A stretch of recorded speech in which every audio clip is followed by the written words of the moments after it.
ఈ తిమోతి గురించి మొట్టమొదటి మాట రాయబడింది ఏంటంటే, అతడు లుస్త్రలోను ఈకొనియలోను ఉన్న సహోదరుల వలన మంచి పేరు పొందినవాడు. హల్లెలూయా. ఆ తిమోతి అంటే మంచి పేరు పొందినవాడట అండి. దేవునికి స్తోత్రం చెబుదాం. ఎంత చక్కని డిస్క్రిప్షన్ తిమోతి గురించి బైబిల్లో రాయబడింది. ఇతను మంచి పేరు కలిగిన వాడు. ఈరోజు మంచి పేరు చాలా మందికి లేదు. మంచి పేరు కావాలనే ఆశ కూడా కొందరిలో లేదు. కానీ లేఖనం ఏం చెప్తుందంటే, మంచి పేరు కోరదగినది అని చెప్తుంది.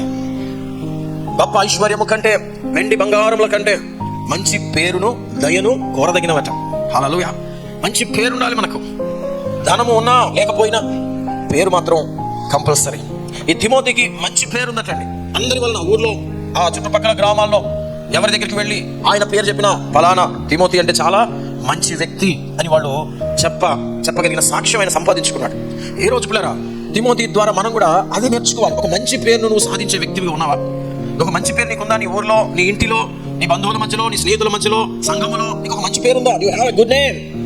ఫలానా వ్యక్తి ఒక మంచివాడండి, చాలా మంచివాడు, అతను ఎటువంటి చెడు లేదు, అతను ఎటువంటి చెడ్డ పనులు చేయడు, అందరికీ మంచి చేస్తాడు, మంచి ప్రవర్తన కలిగిన వాడు అనే పేరు నీకుందా? ప్రశ్న.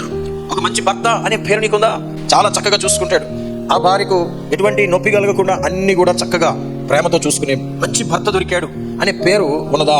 ఈరోజు పురుషులు ఆలోచన చేసుకోవాలి. లేదా ఎటువంటి పేరుంది? కొంతమందికి అయితే చెడ్డ పేరు వచ్చేసింది. చాలా మంది అలా ఉన్నారు. నేను చెడ్డ పేరు సాధించారు, ఆ భర్త చెడ్డవాడు, ఎప్పుడు ఆ భార్య ఏడుస్తూ ఉంటారు. ఇట్లాగా మంచి పేరు సాధించాలండి. Don't try to earn money.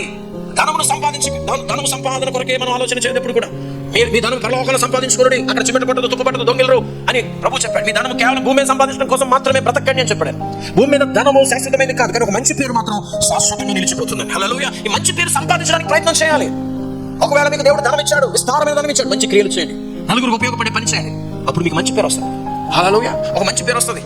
ఆ మంచి పేరు మీరు సాధించాలి, పని కొట్టుకొని సాధించాలి. ఇప్పుడు ఆలోచించండి, నేను చెప్తున్న ఈ మాటలు ఎవరెవరికి ఏ విభాగాల్లో అంటే నేను ఏ విభాగాల్లో మీకు చెడ్డ పేరు వచ్చిందో ఒకసారి ఆలోచించండి. ఎక్కడ నాకు చెడ్డ పేరు వచ్చిందో, ఏ విషయంలో నాకు చెడ్డ పేరు ఇప్పటికీ వచ్చింది, ఆ చెడ్డ పేరు పోవాలంటే నేనేం చేయాలి ఆలోచన చేయండి. ఒక చెడ్డ కూతురుగా పేరు సంపాదించావా? వెంటనే మార్చుకో.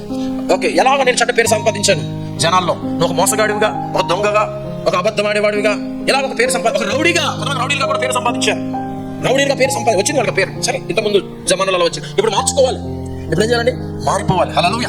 ఇప్పుడు మార్చుకొని ఒక మంచి పేరు సంపాదించాలి. అపోస్తలుడైన పౌలు కూడా ఒకప్పుడు సౌలు, ఆయన ఒక హింసకుడు, హానికరుడు, దూషకుడు, కానీ తర్వాత ఏం సంపాదించాడు? మంచి పేరు సంపాదించాడు. దేవునికి స్తోత్రం. అలా మంచి పేరు సంపాదించే వ్యక్తులుగా ఉందాం.